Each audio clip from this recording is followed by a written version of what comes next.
El misterio del hombre parece realmente increíble. La educación superior dicta cursos técnicos de fisiología, anatomía, antropología y psicología. Las universidades desmenuzan al hombre para estudiarlo centímetro por centímetro. Analizan cada una de sus facetas. Descomponen el cerebro humano y lo estudian. Y sin embargo, la mente humana sigue siendo un misterio aún para los psicólogos más avanzados.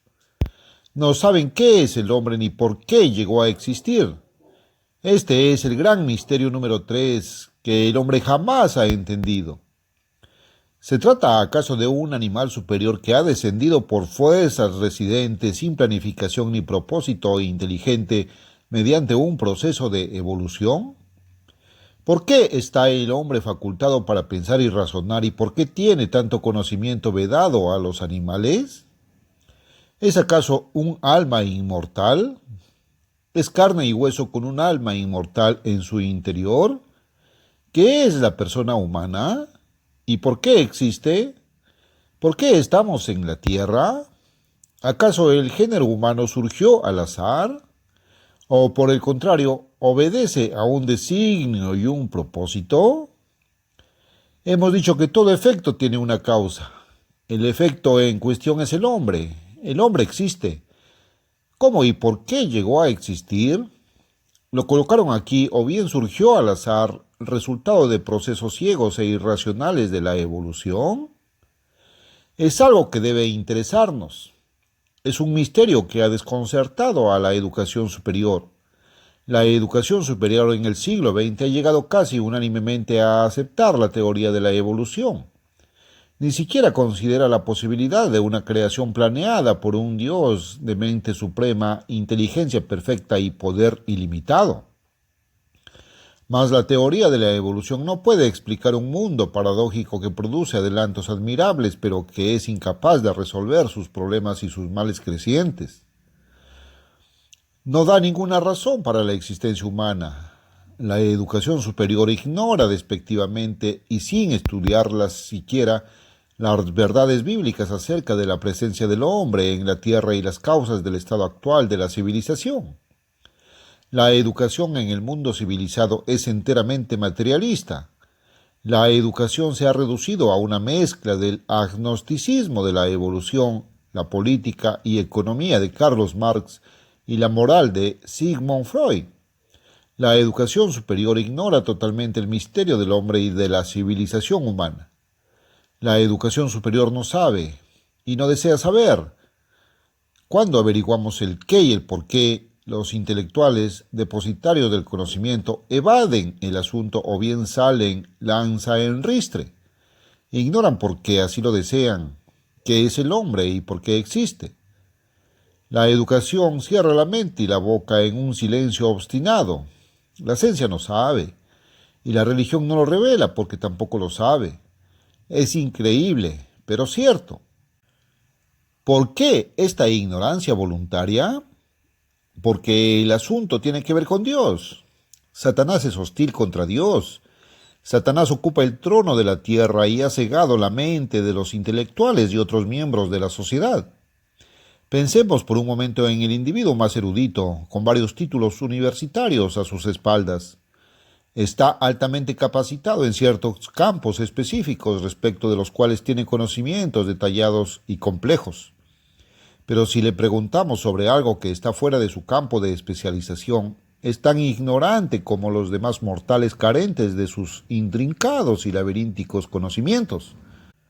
Los principales estamentos de la civilización, el gobierno, la religión, la educación, la ciencia, la tecnología y la industria, le sacan el cuerpo a Dios.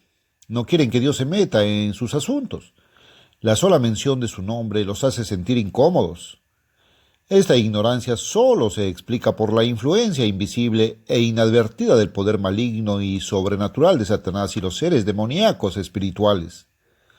Cuando leemos en Apocalipsis 12:9 que todo el mundo ha sido engañado por Satanás, esto incluye a los de avanzado intelecto. Jesucristo dio gracias a Dios porque ocultó su verdad a los sabios y prudentes y la reveló a quienes son bebés en el conocimiento materialista. En el primer capítulo de este libro hablamos de qué y quién es Dios. Y encontramos que Dios es muy real. Dios es más de una persona, es una familia, es la familia divina y suprema. Es el creador de cuanto existe y tiene un propósito, que es la creación del carácter perfecto, justo, santo y espiritual en el hombre, hecho inmortal y convertido en parte de su familia divina. La presencia del hombre en la tierra tiene que guardar alguna relación con el propósito del Dios creador. Con estas preguntas y afirmaciones de importancia básica, tenemos que preguntar, ¿por qué hay tantos males en nuestro mundo enfermo y caótico? Nuestro mundo afronta como su problema número uno y sin solución aquel de la supervivencia humana. ¿Podrá sobrevivir el hombre en la Tierra aunque sea por lo que resta de este siglo XX? ¿Podrá sobrevivir a la explosión demográfica y a la fuerza nuclear producto de su inteligencia?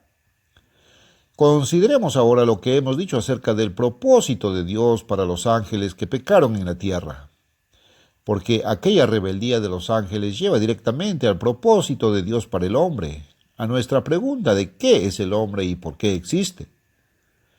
En vez de mejorar, embellecer y completar la creación de la tierra, los ángeles pecadores la redujeron a la ruina y la desolación. Veamos ahora Génesis 1 del 1 al 2. En el principio creó Dios los cielos y la tierra estaba desordenada y vacía, y las tinieblas estaban sobre la faz del abismo. Las palabras hebreas traducidas como desordenada y vacía son to'u y bo'u, que significan asolada, arruinada, deteriorada. La palabra estaba también se traduce como se volvió en Génesis 19:26. Así, después de quizá millones de años, todo se había convertido en una superficie oceánica y la luz se había convertido en tinieblas por obra de la iniquidad de los ángeles. Quiero intercalar aquí un principio bíblico dentro del contexto inmediato. Isaías nos da la siguiente instrucción. ¿A quién se enseñará ciencia o a quién se hará entender doctrina? Porque mandamiento tras mandamiento, mandato sobre mandato, renglón tras renglón, línea sobre línea, un poquito allí, otro poquito allá. Isaías 28, 9, 10. La mayoría de las personas que pretenden aplicar este principio de la comprensión bíblica toman cada poquito fuera de su contexto y lo interpretan a su manera. La Santa Biblia es un libro singular, único.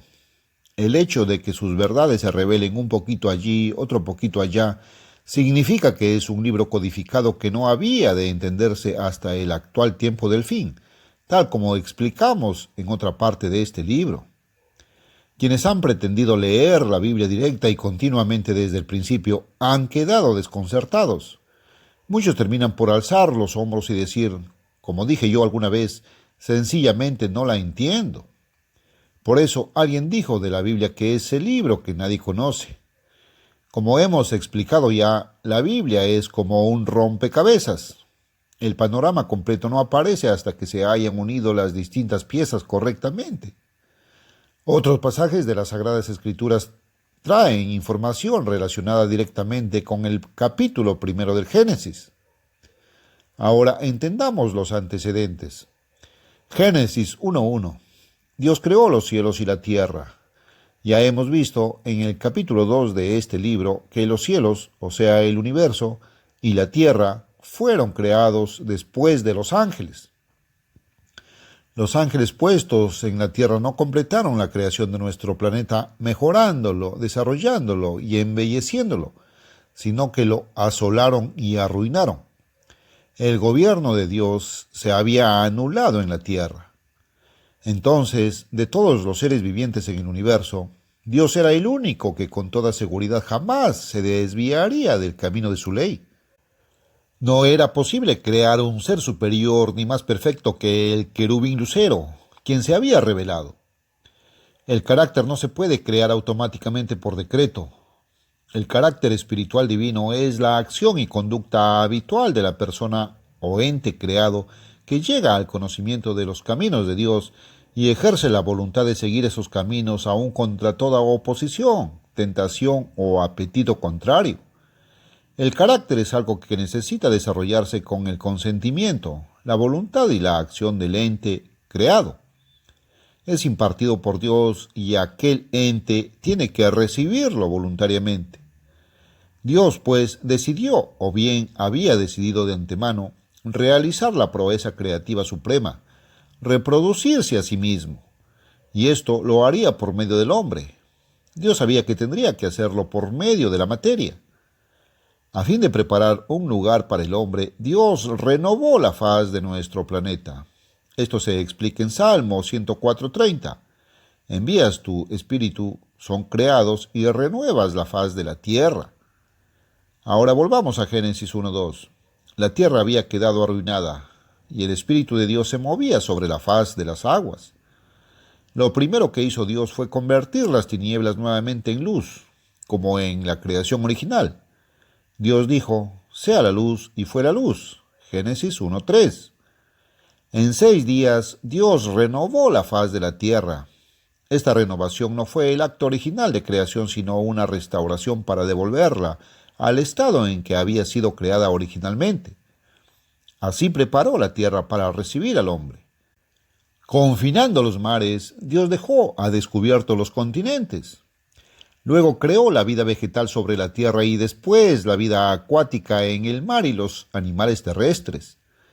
En el idioma hebreo en que Moisés escribió, los vertebrados se denominan nefesh, en los versículos 20, 21 y 24. Los traductores de la versión Reina Valera de la Biblia, revisión de 1960, vertieron la palabra nefesh correctamente como ser viviente. Luego, en Génesis 2:7, refiriéndose al hombre, la misma palabra nefesh se traduce también como ser viviente. Nefesh significa literalmente vida de los animales y se refiere a la vida física, no al espíritu.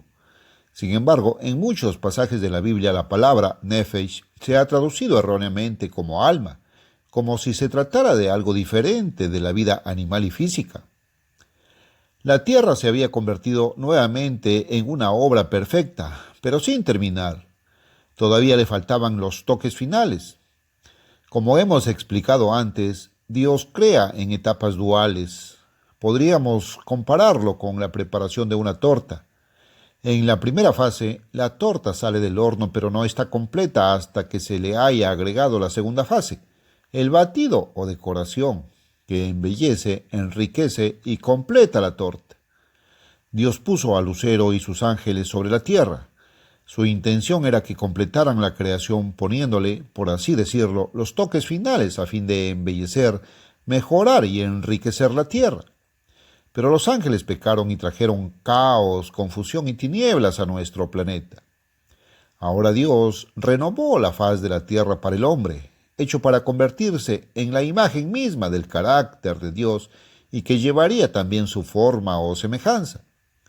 La intención de Dios era que el hombre le diera a la tierra sus toques finales mejorándola y embelleciéndola, poniéndola el batido a la torta, por así decirlo. Así el hombre participaría en la creación final de la tierra. Pero en vez de hacerlo así, el hombre ha dañado, contaminado, mancillado y corrompido casi todo lo que ha tocado. ¿Para qué creó Dios al hombre? Para cumplir su propósito supremo de reproducirse a sí mismo mediante el objetivo supremo de crear el carácter justo y divino, en millones de hijos engendrados que se convertirían en seres divinos al nacer como miembros de la familia de Dios. El hombre debía mejorar la tierra física que Dios le entregó, acabando su creación, cosa que los ángeles pecadores habían rehusado hacer, y de esta manera debía restaurar el gobierno de Dios y su camino de vida. Más aún, en este proceso debía completar la creación del hombre desarrollando en sí mismo y con su consentimiento el carácter justo y santo de Dios. Una vez infundido este carácter en el hombre y transformado éste de carne mortal en espíritu inmortal, se hará realidad el increíble potencial humano, el nacimiento del hombre dentro de la familia divina de Dios, la restauración del gobierno de Dios en la tierra y la participación del hombre en la obra de creación terminando la creación en todo el vasto e interminable universo. Este potencial increíble del hombre se explicará detalladamente más adelante. Entonces, Dios se habrá reproducido incontables millones de veces. Así pues, en el sexto día de la semana de la recreación, Dios, Elohim, dijo: hagamos al hombre a nuestra imagen, conforme a nuestra semejanza. Génesis 1:26. El hombre había de tener, con su consentimiento, una relación especial con su Hacedor. Fue creado en la forma de Dios. Recibió un espíritu, una esencia espiritual, para que esta relación fuese posible. Sobre esto volveremos más adelante. Ahora bien, Dios creó al hombre de materia. Esto era necesario para lograr el fin que Dios se proponía. Entonces el eterno Dios formó al hombre del polvo de la tierra y sopló en su nariz aliento, aire de vida, y fue el hombre un ser viviente. Génesis 2:7. El hombre, formado del polvo material de la tierra y al respirar el aire, se convirtió en un ser viviente, o alma. Aquí no dice que el hombre sea ni tenga un alma inmortal. Lo que se formó de la tierra se convirtió en un alma. La palabra alma se ha traducido de la palabra hebrea nefesh, que significa simplemente un animal que respira. En el primer capítulo del Génesis hemos visto que la palabra nefesh se utiliza para referirse a los animales como seres vivientes. Génesis 1:20, 21, 24. Los traductores vertieron la palabra nefesh al español con la expresión ser viviente para referirse tanto a los animales como al hombre, pero en otras partes de la Biblia tradujeron la misma palabra nefesh como alma. Por tanto, el alma es algo físico, compuesto de materia y que puede morir. Esta es una verdad aceptada por muy pocas iglesias y probablemente por ninguna otra religión. Es otra prueba que identifica a la única iglesia de Dios. Llegamos ahora a otra verdad que, hasta donde yo sé, es conocida solamente por la única iglesia verdadera.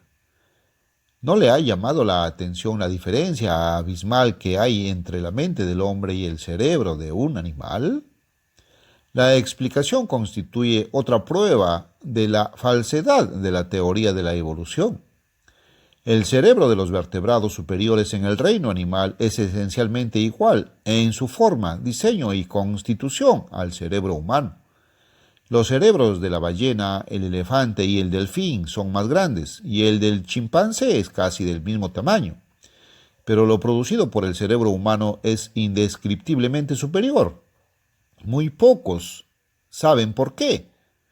Varios pasajes de las Sagradas Escrituras muestran que hay un espíritu dentro del hombre. 1 Corintios 2:11.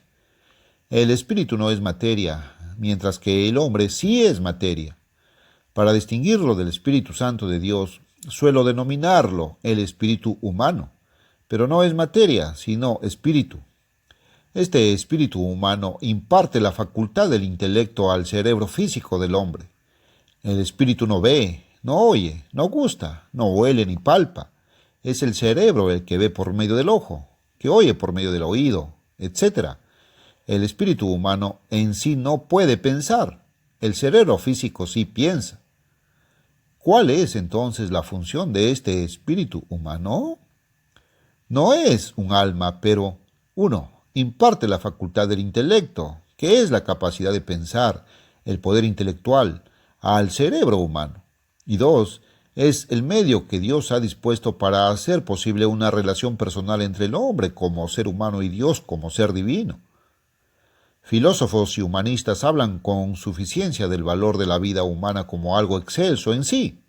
Hablan del Dios que llevamos adentro, de aprovechar los recursos innatos y ocultos que poseemos. Predican la confianza en sí mismo y la glorificación del yo. Con toda su presunción, ignoran y desconocen los valores reales y el increíble potencial humano. El valor de la vida humana es ínfimo comparado con lo que ellos suponen, pero al mismo tiempo su potencial es incalculablemente mayor de lo que se imaginan. La verdad viene por revelación. Mientras no se revele, sigue siendo un misterio oculto a los intelectos engañados y vanidosos. Repito lo que Jesús dijo en oración: Te alabo, Padre, Señor del cielo y de la tierra, porque escondiste estas cosas de los sabios y de los entendidos y las revelaste a los niños. Mateo 11:25. ¿Cuál es la verdad acerca del valor del hombre? ¿Cuánto vale en realidad la vida humana? Su valor ha sido muy sobreestimado considerando lo que realmente es, pero ha sido igualmente subestimado si consideramos su potencial supremo. La verdad es algo asombroso.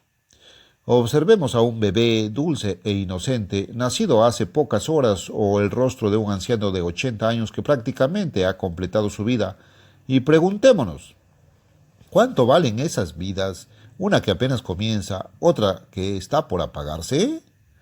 ¿Podría usted dar la respuesta correcta? Entendamos, este es el punto difícil.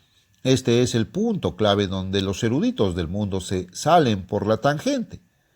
La ciencia y la educación superior dan por sentado casi universalmente que no hay nada distinto de la materia. Niegan la existencia del espíritu, lo que equivale a negar, aunque sea tácitamente, la existencia de Dios. La moderna ciencia de la investigación cerebral nos enseña que el cerebro humano cumple muchas funciones imposibles para el cerebro animal, pero que en lo físico no hay prácticamente ninguna diferencia entre los dos. El animal no piensa ni razona, no estudia ni puede tomar decisiones diferentes de lo que le ordena el instinto. No puede saber lo que sabe el hombre. No tiene actitudes de juicio, sabiduría, amor, bondad, cooperación, ni conoce la competencia, la conspiración, la envidia, los celos, ni el resentimiento. No aprecia la música, el arte, ni la literatura. No tiene cualidades ni características espirituales. Sin embargo, la ciencia y la educación superior afirman resueltamente que la facultad del intelecto en el hombre es algo puramente físico. Yo tuve que hallar pruebas racionales de que Dios existe y de que, efectivamente, es más real que la materia. Tuve que demostrar que la Santa Biblia es la palabra autorizada de Dios, mediante la cual Él se comunica con el hombre y le revela verdades que de otra manera le serían inaccesibles. Y hallé revelado un propósito, un designio, un significado que permanecen ocultos a quienes se creen muy instruidos. Encontré revelada la explicación de los males crecientes en un mundo cada día más adelantado. ¿Puede el hombre, como ser diseñado y creado, decir a su Hacedor, ¿por qué me hiciste así y para qué? ¿Puede dar instrucciones a su Hacedor? ¿Acaso no le corresponde más bien abrir su mente y escuchar cuando su Hacedor le revela la razón de su existencia? El Creador revela y enseña en un libro escrito en cifra, que es la Santa Biblia. Su mensaje profundo se hace accesible al entendimiento humano por la presencia del Espíritu Santo que mora en la mente humana que ha aceptado la revelación y acatado a Dios creyéndolo y obedeciéndolo. A estos se les aclara la verdad indescriptiblemente maravillosa. Pero tomemos nota de lo siguiente. Reflexionemos sobre esta pregunta. Si el hombre tuviera solo un cerebro físico como los animales, ¿cómo podría el gran Dios espiritual inyectar sus verdades espirituales en el cerebro animal? La respuesta es clara. No lo hace. Los animales no tienen conciencia de Dios ni tienen conocimientos espirituales. El espíritu humano en el hombre mortal hace posible un contacto directo con el gran Dios espiritual. No hay ningún canal de comunicación directo entre el cerebro de un animal y la mente del Dios Supremo. Meditemos sobre esto. Los hombres solemos hablar de la obra maravillosa que es el ser humano, con su cerebro y los diversos componentes físicos de su cuerpo que funcionan concertadamente. Pero sin el espíritu que imparte la vida intelectual al cerebro y abre un canal directo de comunicación con la mente del gran Dios, el hombre no sería mejor que las bestias. Con el espíritu en el hombre, la creación del hombre se hace aún más maravillosa. Es este espíritu humano lo que le permite al hombre unirse con Dios, de modo que el hombre pueda ser engendrado por Dios al unirse a el espíritu de Dios con el espíritu humano, impregnándolo como hijo del Supremo Creador. El valor de la vida humana, pues, radica solo dentro del espíritu humano combinado con el cerebro humano. Debe aclararse de una vez que este espíritu humano no ha sido percibido por los psicólogos más eruditos, y sin embargo es la esencia misma de la mente humana. El libro del Creador revela algo contrario a las enseñanzas de los humanos sujetos al error, que el hombre fue hecho del polvo de la tierra, que este polvo se convierte en un alma y que es mortal como todos los vertebrados. El hombre ha insistido en aceptar la primera mentira de la historia humana, la mentira que Satanás le dijo a nuestra madre Eva, que el hombre es inmortal, que no morirá. El alma es simplemente un ser viviente que respira. En la Biblia todos los animales se llaman almas o seres vivientes, en hebreo, nefesh. Por lo tanto, si el hombre es un alma como lo afirma Génesis 2, 7, ver también 1 Corintios 15, 45, también lo son los animales. Sin embargo, hay un espíritu humano, 1 Corintios 2, 11, dentro del alma. Este espíritu humano no imparte la vida. La vida humana, como la vida de todos los vertebrados, viene de la circulación de la sangre oxigenada por el aliento o el aire. Dios revela que en todo ser humano hay un espíritu. Este espíritu no se encuentra en los animales. El espíritu humano dota al cerebro de intelecto, facultándolo para adquirir conocimientos, para pensar, razonar, tomar decisiones y producir actitudes de bien o mal. El cerebro del hombre y el del animal son parecidos. La superioridad de la mente humana no se debe a la superioridad de nuestro cerebro, sino a la presencia de un espíritu humano dentro de él. El cerebro animal está dotado no de intelecto, sino de instinto. Esto parecerá extraño porque es una dimensión del conocimiento que nadie había enseñado hasta ahora. La verdad es que el valor de la vida humana estriba única y exclusivamente en el espíritu humano y su obra en combinación con el cerebro. Dios formó al hombre de materia, pero a imagen y semejanza de Dios en cuanto a su forma. Los animales y el hombre tienen el mismo aliento, la misma fuente de vida. Mueren una misma muerte. La vida humana es la existencia animal, pero en la forma de Dios y con el espíritu humano agregado al cerebro. El hombre fue hecho para tener una relación con su Creador. Por lo tanto, fue creado en la forma de su Hacedor y la presencia de un espíritu en él hizo posible que tuviera un contacto y una relación con él. Pero la creación del hombre no estaba terminada. Mental y espiritualmente el hombre existía solo a medias. Era preciso agregarle el Espíritu de Dios para que se uniera con su espíritu humano, lo engendrara como hijo de Dios, lo uniera con su Hacedor y por último le permitiera nacer dentro de la familia divina. Detengámonos aquí un momento. Nótese nuevamente la dualidad en el proceso creativo de Dios. El primer hombre, Adán, fue una obra física a la cual se agregó el espíritu humano. Cuando la creación del hombre esté terminada, será una obra espiritual formada enteramente de espíritu. Al recibir el Espíritu Santo de Dios, el hombre recibe el espíritu y la mente misma del Dios inmortal. Este espíritu se une con el espíritu humano. El espíritu de Dios no puede introducirse en un animal y éste no podría recibirlo, porque el animal no tiene dentro de sí un espíritu con el cual se pueda combinar el espíritu divino. En este punto voy a intercalar una verdad acerca de un tema que en la actualidad es quizá el punto más controversial en el mundo occidental, el aborto. El espíritu humano entra en el embrión humano en el momento de la concepción.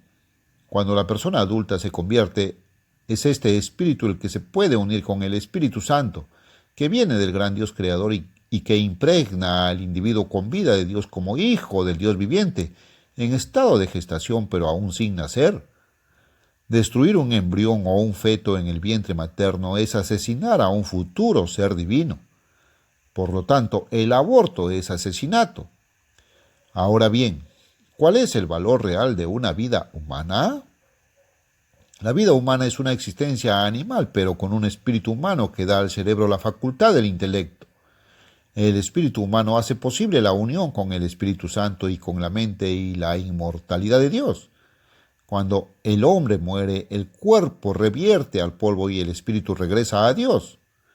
El espíritu humano que se va en el momento de la muerte es en realidad un molde espiritual de sí inconsciente, pero en la resurrección traerá al cuerpo resucitado toda la memoria, el conocimiento y el carácter, así como la forma que tuvo la persona antes de morir.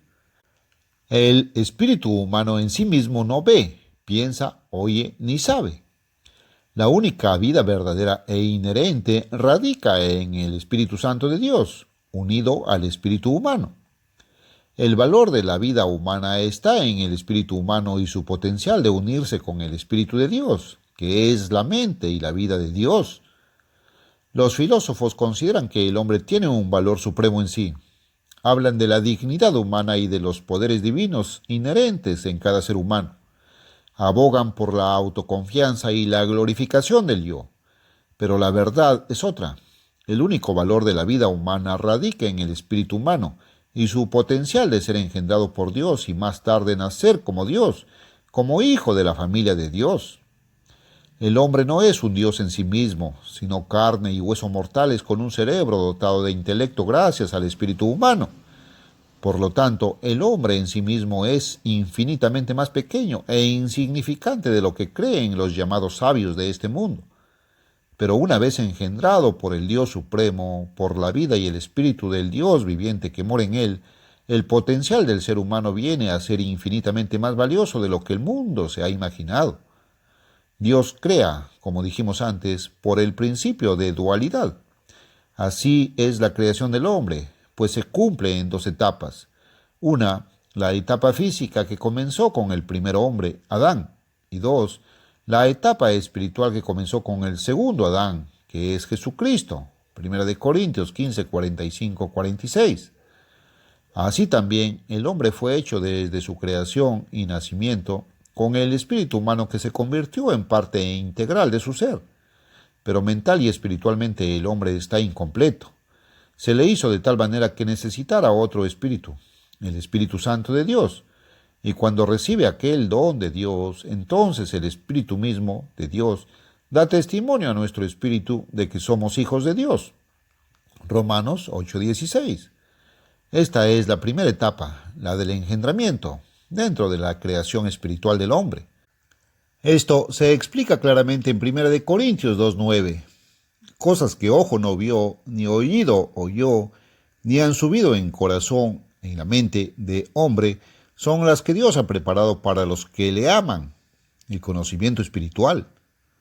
La mente natural recibe conocimiento de las cosas materiales y físicas. También puede tener algún sentido de la moral, la ética, el arte y la cultura que no tienen los animales. Pero en lo que respecta al bien y el mal, puede conocer y obrar el bien solamente a nivel humano, lo que es posible por el espíritu humano. Pero este sentir y hacer el bien se limita al nivel humano del espíritu humano, que es inherentemente egoísta. Puede tener y expresar amor a nivel humano, pero sin el Espíritu Santo de Dios no puede tener ni expresar amor a nivel de Dios, ni puede adquirir conocimiento de lo espiritual, como se revela en 1 Corintios 2. Pero Dios nos las reveló, las cosas espirituales, a nosotros por el Espíritu. Versículo 10. Nótese en particular que el conocimiento espiritual no es revelado por una persona llamada el Espíritu Santo. Es revelado por Dios y llega a nosotros hoy por medio del Espíritu, el cual se recibe únicamente como don de Dios por su misericordia y gracia. Dios es el revelador. El Espíritu Santo es el instrumento por el cual podemos comprender aquello que solamente Dios revela. Porque ¿quién de los hombres sabe las cosas del hombre sino el Espíritu del hombre que está en él? Versículo 11. Si el Espíritu Santo fuera la tercera persona de una Trinidad, entonces el Espíritu en el hombre sería también otro hombre. Una vaca, una oveja o un perro no sabe las cosas que sabe el hombre, y el hombre tampoco podría saberlas si no fuera por el espíritu humano que lleva adentro. Por ejemplo, el conocimiento de la química, la física, la ciencia y la tecnología. De igual manera, el hombre natural con este espíritu está limitado. Así tampoco nadie conoció las cosas de Dios, sino el Espíritu de Dios. Es sólo cuando entra el Espíritu Santo y se une con el espíritu humano que el hombre puede realmente comprender lo espiritual.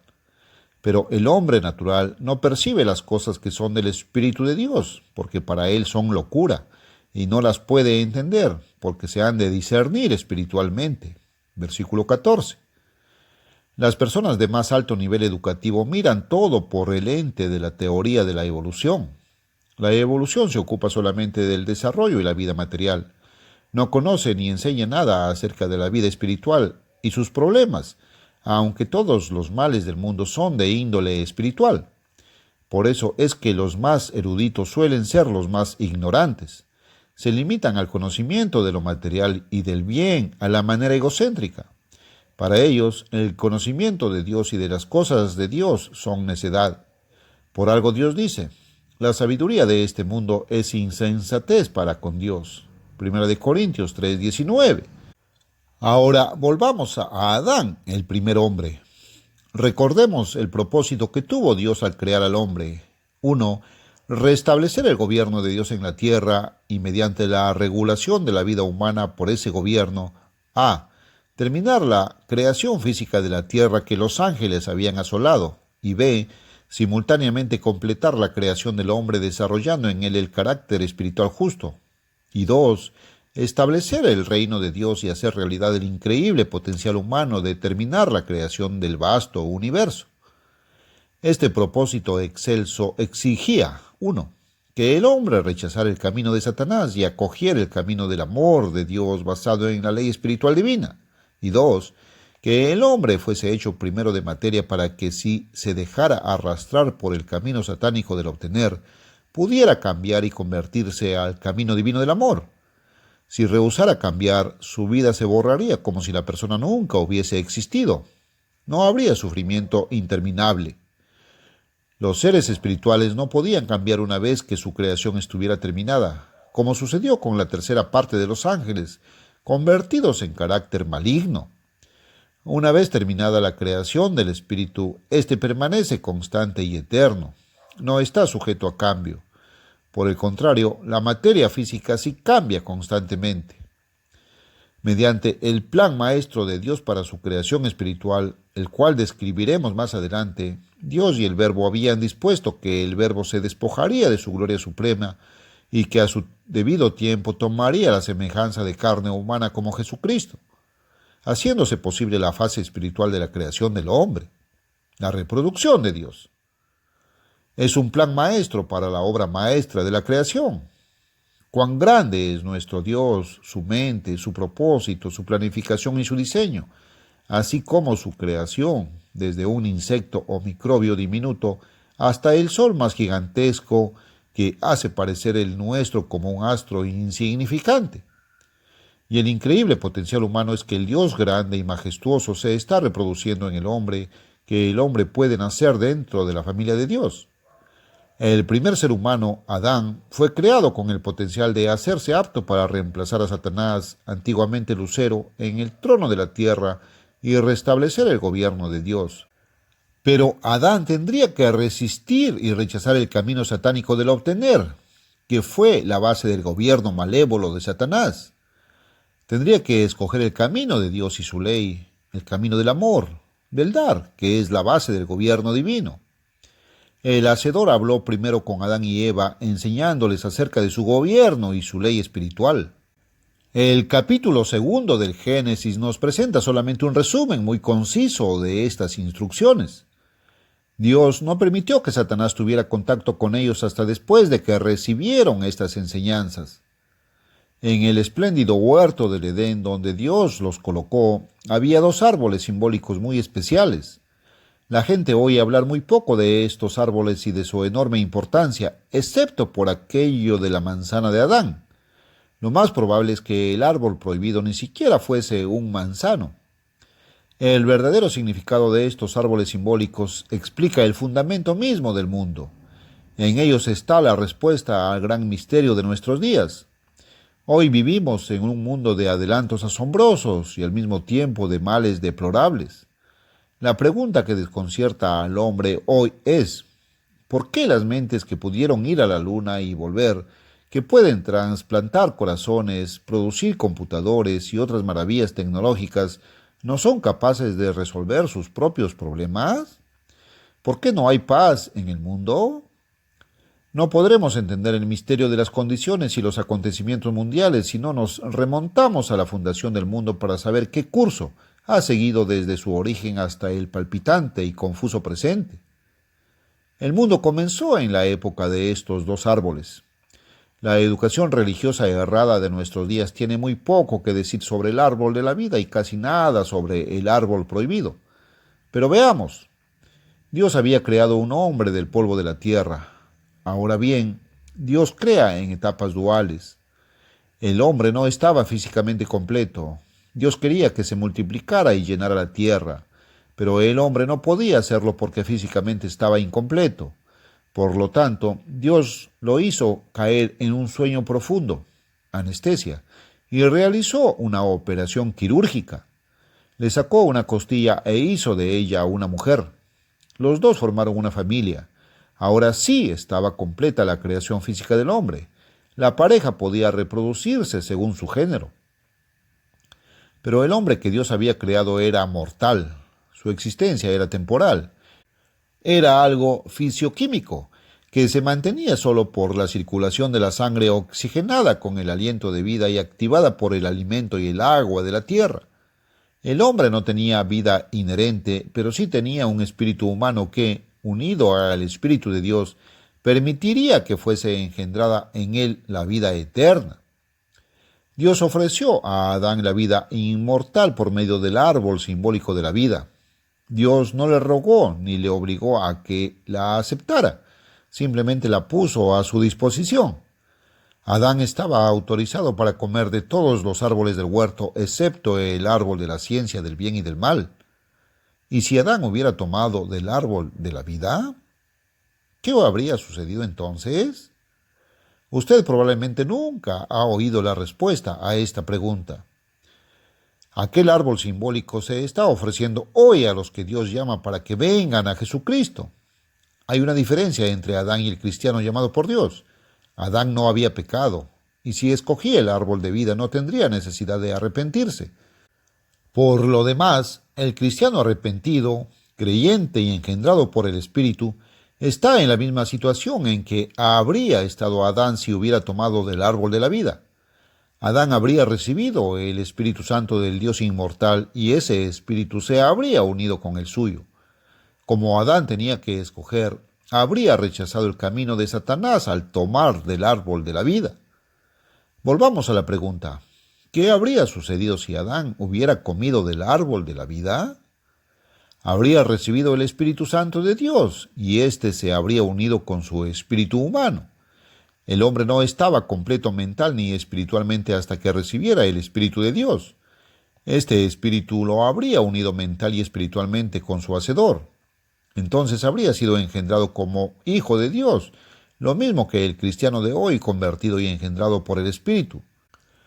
Habría recibido pues el Espíritu Santo de Dios, el cual se habría unido con su espíritu humano engendrándolo como hijo de Dios, impartiéndole las arras de la vida inmortal y uniéndolo con Dios. Sería como el cristiano de hoy engendrado por el Espíritu, de quien se dice, Cristo en vosotros, la esperanza de gloria. Colosenses 1:27. La mente de Dios está en nosotros. Filipenses 2:5. Y del mismo modo, la mente de Dios habría estado en Adán. Pero no sucedió así, sino que la mente y la actitud de Satanás entraron en él y empezaron a obrar en él, de la misma manera como lo han hecho en todos sus hijos que han poblado la tierra desde entonces. Leemos en Efesios 2:2 que Satanás, como príncipe de la potestad del aire, actúa realmente dentro de los seres humanos. En este punto debemos aclarar algo que podría prestarse a equivocaciones.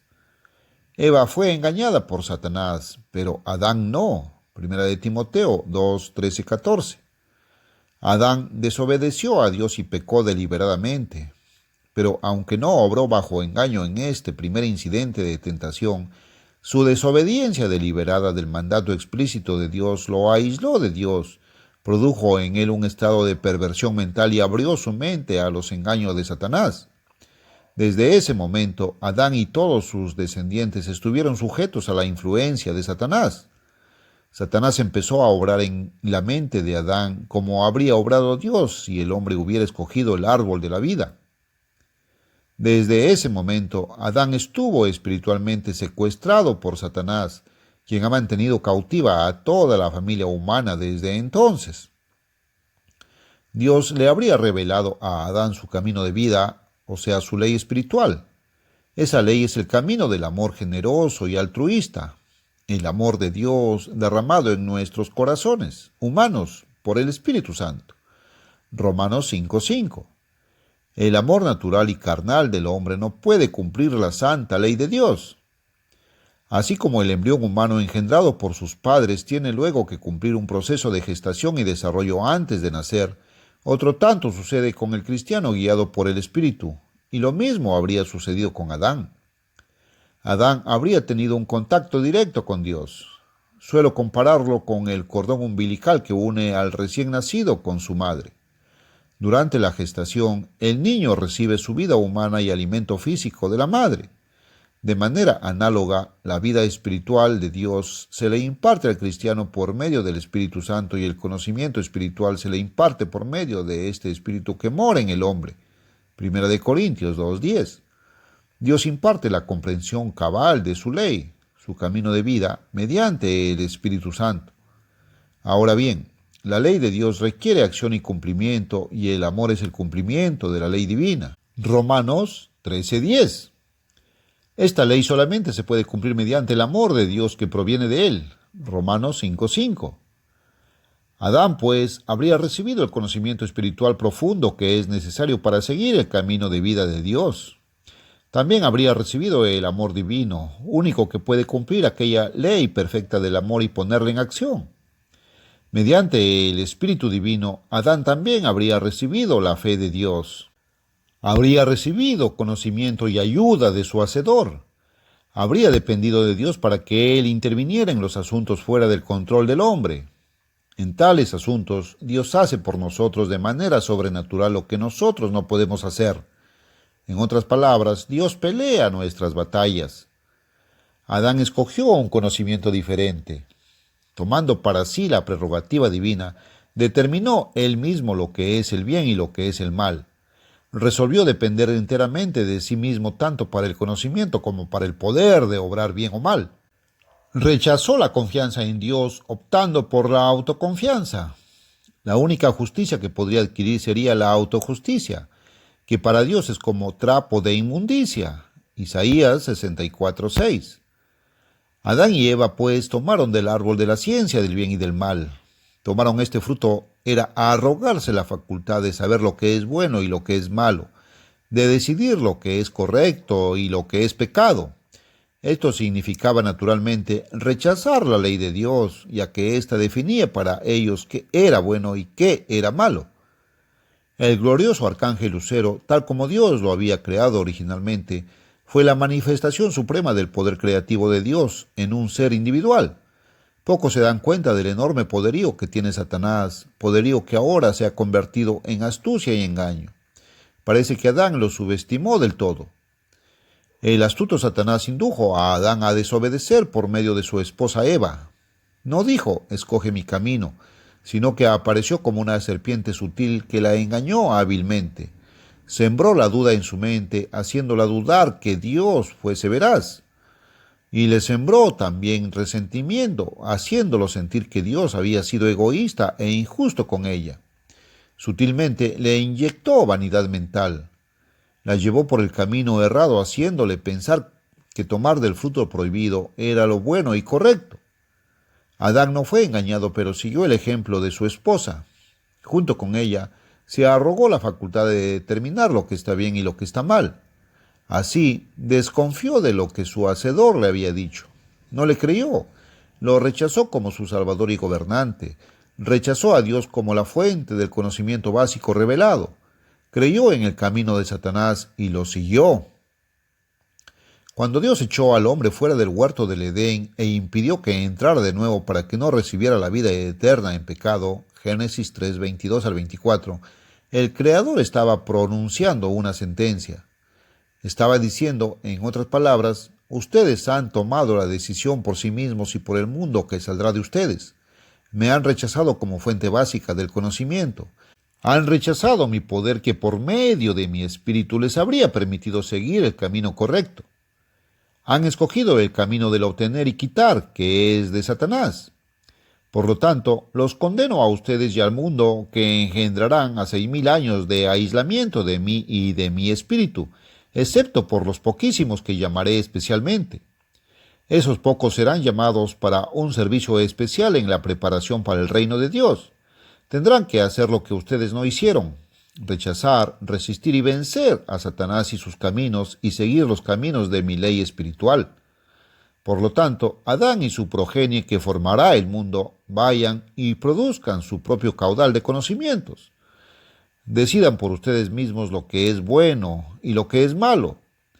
Produzcan sus propios sistemas educativos y medios de difundir el conocimiento, desorientados por su dios Satanás. Formen sus propios conceptos de lo que es Dios, sus propias religiones, sus propios gobiernos, sus propios estilos de vida y estructuras sociales y gubernamentales. En todo esto, Satanás engañará al mundo con su actitud de egocentrismo, con vanidad, lascivia y codicia, celos y envidia, competencia, conflicto, violencia y guerra, rebelión contra mí y contra mi ley del amor. Cuando el mundo de sus descendientes haya escrito la lección en 6.000 años de sufrimiento, angustia, frustración, derrota y muerte, cuando el mundo que de ustedes surja haya tenido que confesar la inutilidad del camino de vida que ha escogido, entonces intervendré de manera sobrenatural. Con mi poder divino tomaré las riendas del gobierno del mundo. Mediante la reeducación, produciré un mundo de felicidad y paz. Y cuando los hombres se arrepientan, les ofreceré a todos la salvación eterna.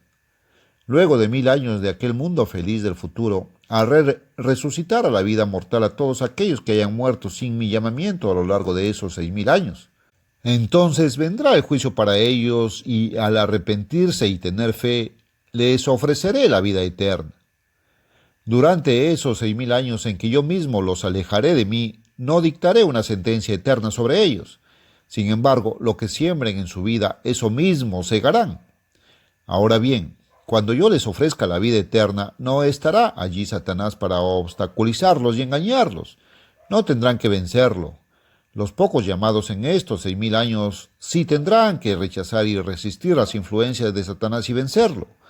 Quienes venzan se sentarán conmigo en mi trono y tendrán poder para gobernar a todas las naciones bajo mi reinado supremo. ¿Cuál es el significado que se deriva de todo esto? Adán, el primer hombre, rechazó el conocimiento de Dios y la dependencia en él. Prefirió confiar en su propio conocimiento y su propia capacidad.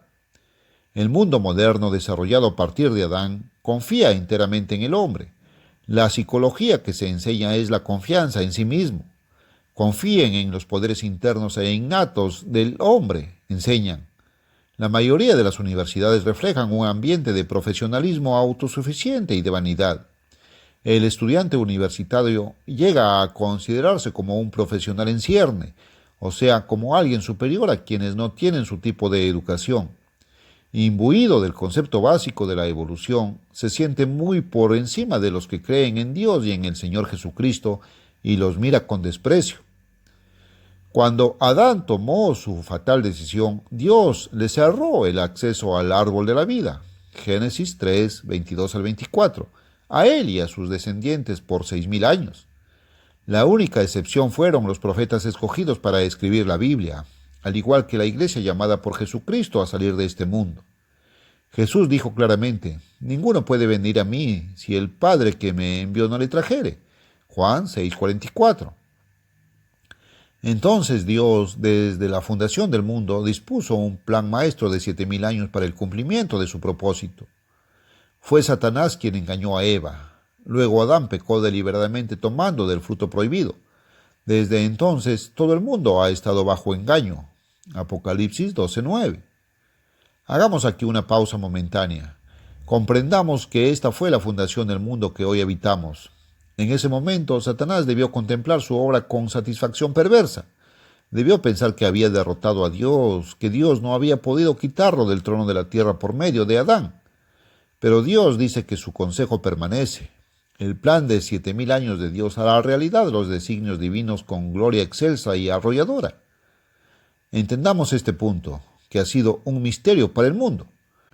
Cuando Dios vedó el acceso al árbol de la vida, vedó la redención y la salvación de la humanidad por 6.000 años hasta que Jesucristo, el segundo Adán, regresara a la tierra con gloria y poder supremos para destituir a Satanás de su trono y gobernar a todas las naciones. Adán había tenido la oportunidad de elegir el gobierno de Dios, restablecerlo en la tierra y reemplazar a Satanás en el trono.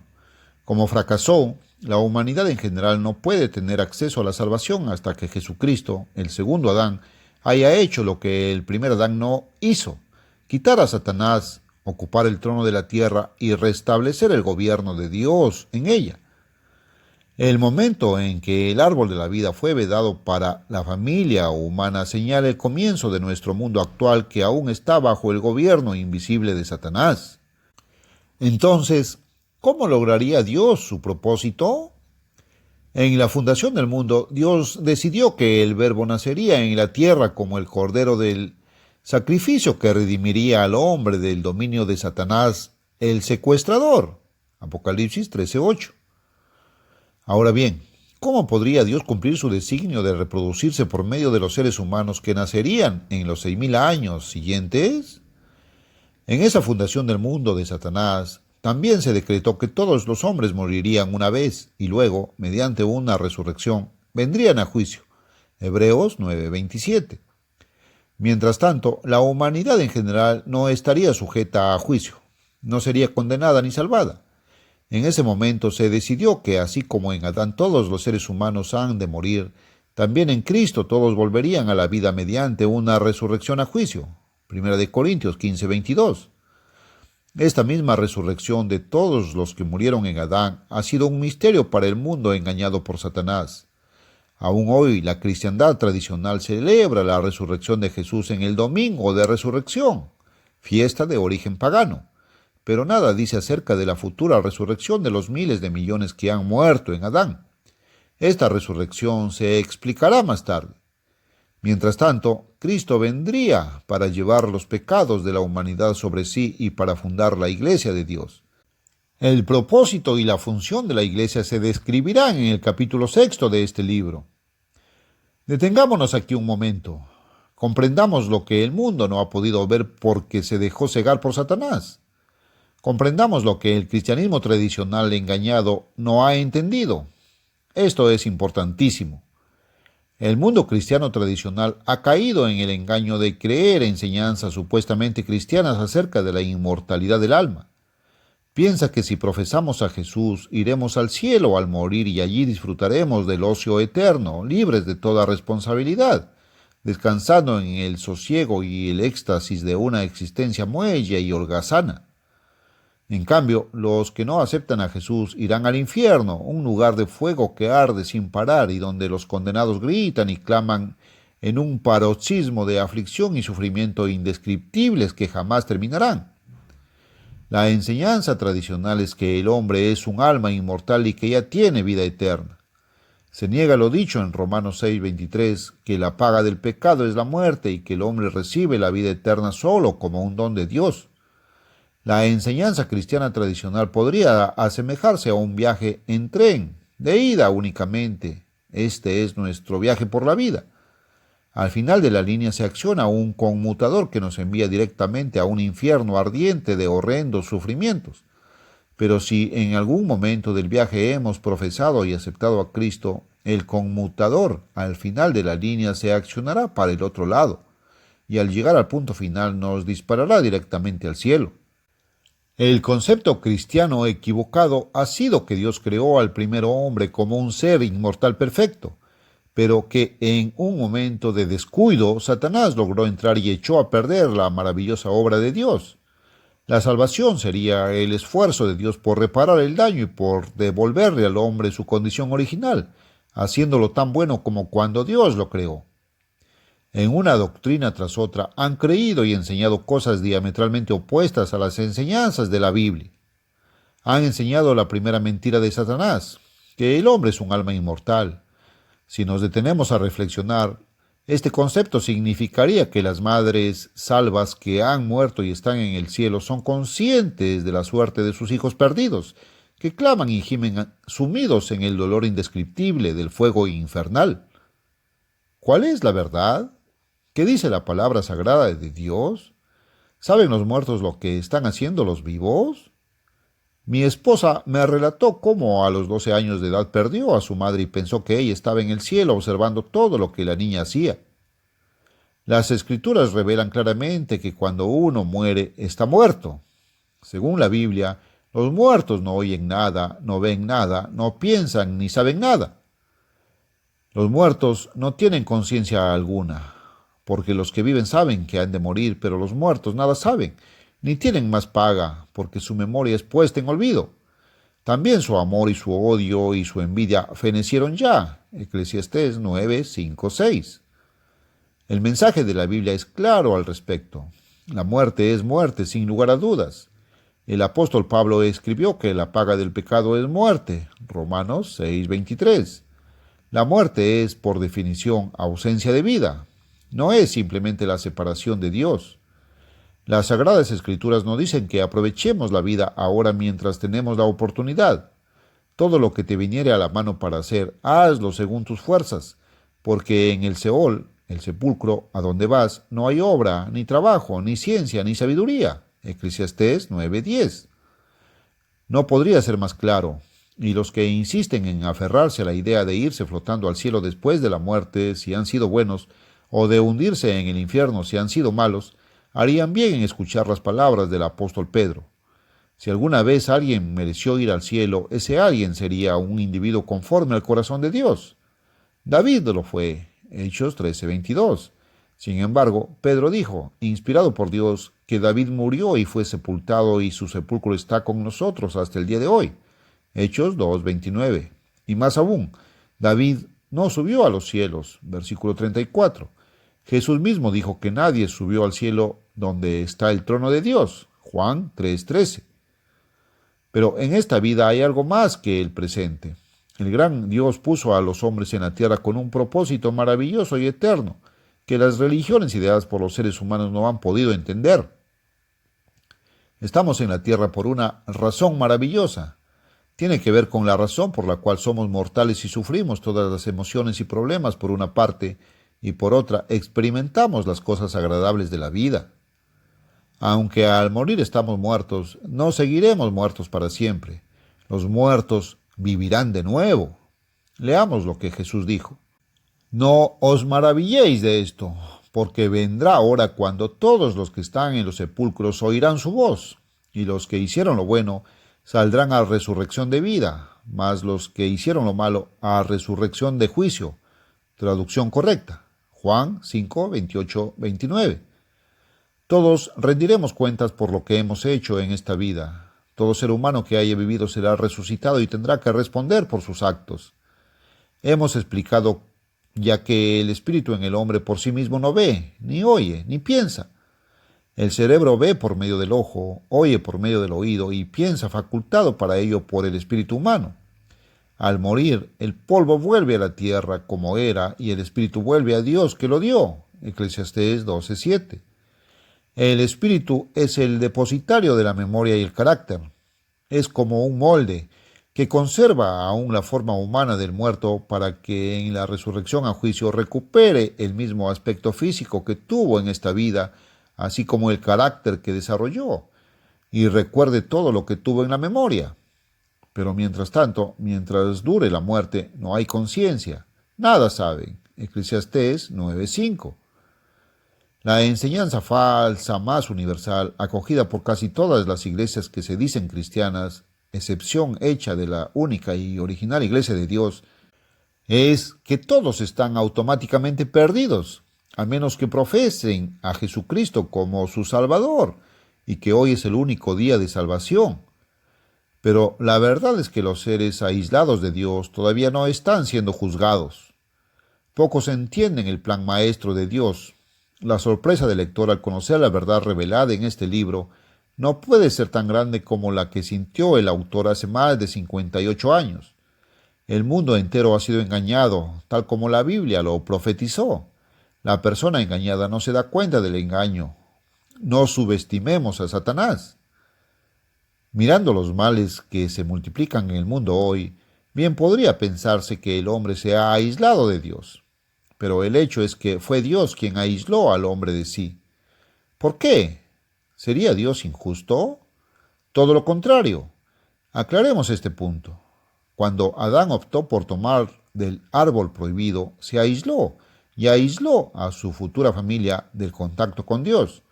Además, como todos los seres humanos nacidos de Adán han pecado, cada uno se aisló a sí mismo de Dios.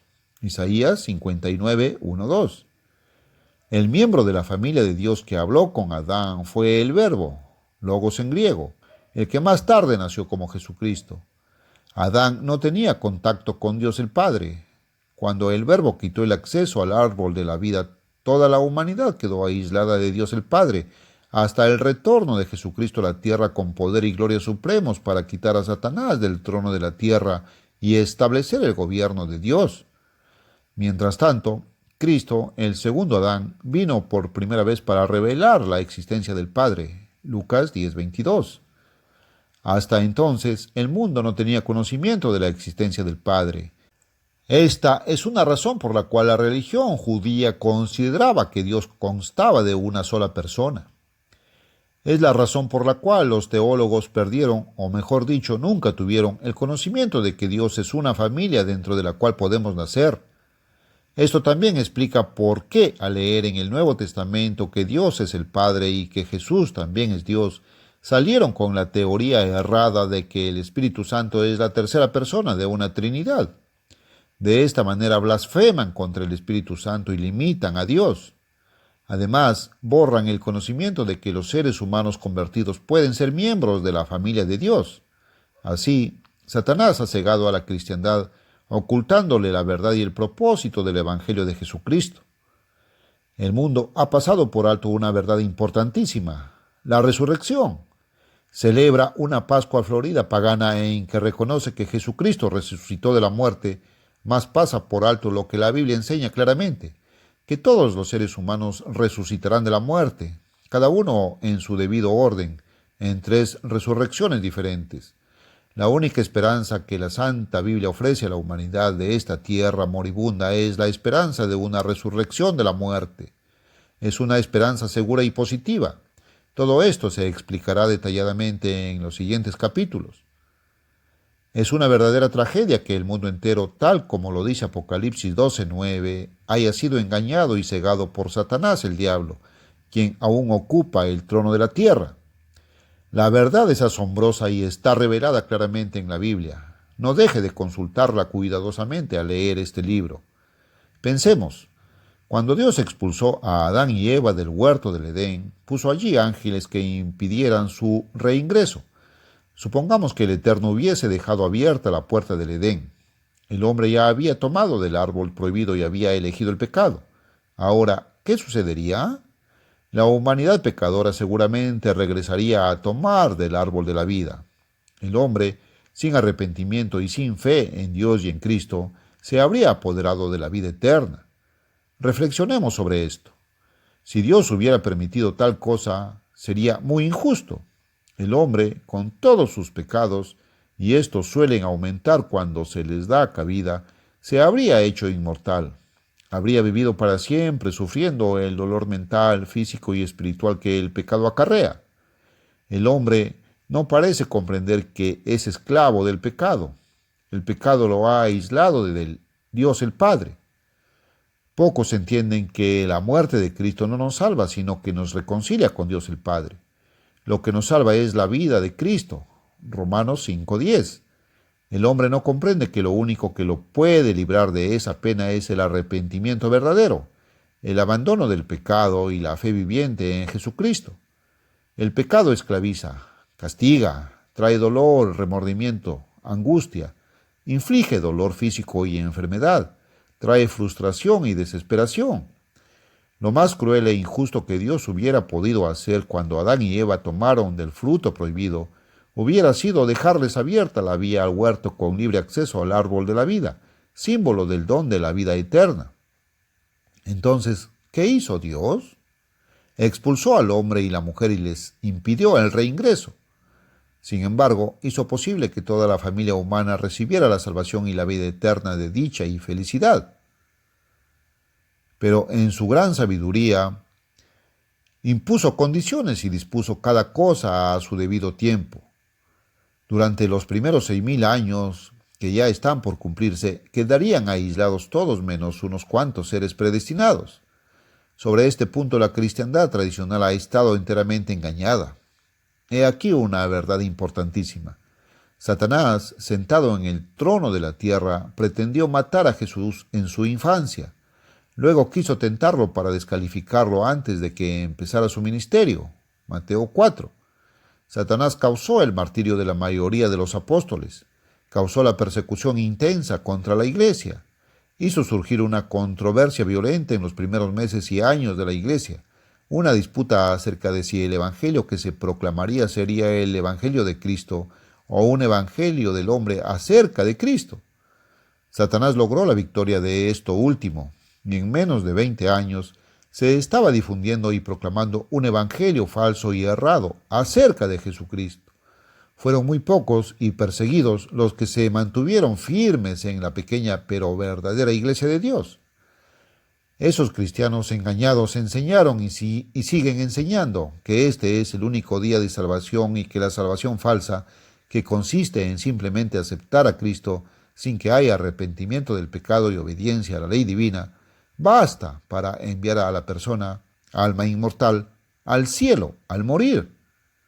Satanás ha cegado la mente de la cristiandad tradicional, haciéndole ignorar el hecho de que Dios cerró el acceso al árbol de la vida hasta que el Jesucristo glorificado venga con poder supremo a restaurar el gobierno de Dios en toda la tierra. Se ha decretado, repetimos, que los humanos mueran una vez, y después de la muerte vendrá la resurrección a juicio. Hebreos 9:27. Actualmente el mundo de Adán no está siendo juzgado, aunque en el juicio final todos tendrán que responder por sus pecados. Mientras tanto, Dios ha hecho ciertas excepciones con un propósito definido. Envió profetas para que fuesen parte del fundamento de la iglesia. Jesús llamó a sus discípulos para que salieran de este mundo y aprendieran a enseñar a los demás, para que en el futuro milenio del reino de Dios puedan gobernar y enseñar bajo el Rey de Reyes, Jesucristo, cuando el árbol de la vida sea accesible a toda carne. La iglesia fue llamada a fin de capacitarse como gobernantes y maestros para el reino de Dios cuando se renueve el acceso al árbol de la vida. Mientras tanto, el Espíritu Santo le ha sido negado a todo el mundo, salvo a los profetas y los llamados de la verdadera iglesia. El profeta Joel predijo algo que sucederá después de terminados los 6000 años del mundo de Satanás, que Dios derramará su Espíritu sobre toda carne. Joel 2:28. Mientras tanto, para que se cumpliese el designio de Dios, era necesario dar el Espíritu Santo a los profetas y personas llamadas especialmente para capacitarse como gobernantes y maestros bajo Cristo cuando el gobierno de Dios se restablezca en la tierra sobre todas las naciones. En su llamamiento a la iglesia, Jesús dijo claramente: ninguno puede venir a mí si el Padre que me envió no le trajere. Juan 6:44. La iglesia constituye solo las primicias de la salvación. Esta verdad se explicará más detalladamente en el capítulo 6. Repasemos. Aproximadamente 4000 años después de Adán, Dios envió a Jesucristo para que viviera una vida perfecta, venciera a Satanás y se mostrara apto, lo que Adán no hizo, para reemplazar a Satanás como gobernante en el trono de la tierra. Quienes logren, como Jesús, vencer a Satanás, a su propio ser y al pecado, es decir, los llamados, se sentarán con Cristo en su trono cuando Él venga a establecer el reino de Dios y a restaurar el gobierno de Dios que el antiguo lucero rechazó y dejó de administrar. Los poquísimos llamados, comenzando con el justo Abel, han tenido que hacer y seguirán haciendo hasta que Cristo regrese lo que Adán se negó a hacer: rechazar el camino de Satanás, quien se rebeló contra el gobierno de Dios. ¿Quién es el verdadero cristiano? Solo aquel que ha sido y está siendo guiado por el Espíritu de Dios. Romanos 8:9, 11, 14. Y nadie puede recibir el Espíritu Santo, 1, hasta que se haya arrepentido de sus pecados, sus infracciones a la ley de Dios, y 2, hasta que tenga fe absoluta en Jesucristo, hasta que confíe en Cristo, lo cual incluye creerle a Él. Esto es, creer lo que Él dice, creer su palabra que es la Santa Biblia. Los llamados, después de arrepentirse verdaderamente y de creer en Jesucristo, se reconcilian con Dios el Padre y reciben el Espíritu Santo que los engendra como hijos de Dios. En este punto debemos aclarar otra pregunta. ¿Por qué era imposible que Caín, Abel y Set, los primeros hijos de Adán, se arrepintieran y con ese arrepentimiento recibieran el Espíritu y la vida de Dios? La ley de Dios no sería ley si no hubiese una pena para las infracciones. Adán pecó, todos sus hijos pecaron e incurrieron en la pena de muerte. Ni ellos ni nadie podría estar libre de esa pena de la ley hasta que Cristo, su propio hacedor, hubiese pagado la pena de muerte en su lugar. Por lo tanto, no podía haber salvación hasta la crucifixión de Jesucristo. Solamente la expiación de Jesús podría reconciliar a los hombres con Dios el Padre. Entonces, ¿qué sucede con estas personas y con todas las demás que suman miles de millones? Hasta ahora, si no fueron llamadas y traídas por Dios, simplemente no han sido juzgadas. Esto no significa que no responderán por sus pecados. Sin duda responderán, pero su juicio vendrá en el futuro. El juicio ha comenzado con la verdadera iglesia de Dios. Primera de Pedro 4:17. Jesús dijo, ninguno puede venir a mí si el Padre no le trajere. Juan 6:44. Nadie puede venir a Cristo de otra manera, pero la iglesia es apenas la primera cosecha. En el mundo engañado por Satanás, muchos han venido a un Cristo falso que supuestamente abrogó los mandamientos de su Padre. Incluso adoran a Cristo, pero Él mismo dijo, en vano me honran enseñando como doctrina mandamientos de hombres. Les decía también, bien invalidáis el mandamiento de Dios para guardar vuestra tradición, invalidando la palabra de Dios con vuestra tradición que habéis transmitido. Y muchas cosas hacéis semejantes a estas. Marcos 7, 9, 13. Millones de personas engañadas ignoran que han estado adorando a Cristo en vano. Han caído en el engaño de adorar a otro Jesús. Cuando Cristo regrese como Rey de Reyes y Señor de Señores, gobernará por 1000 años. Todos los que vivan desde su venida serán llamados. Después de esos 1000 años habrá un juicio delante del gran trono blanco, como se revela en Apocalipsis 20, 11, 12. Todos los que hayan vivido desde los tiempos de Adán y que no fueron llamados por Dios, resucitarán en cuerpo humano mortal, como fueron antes de su muerte. Entonces darán cuenta de los pecados de su vida anterior. La pena por esos pecados es la muerte.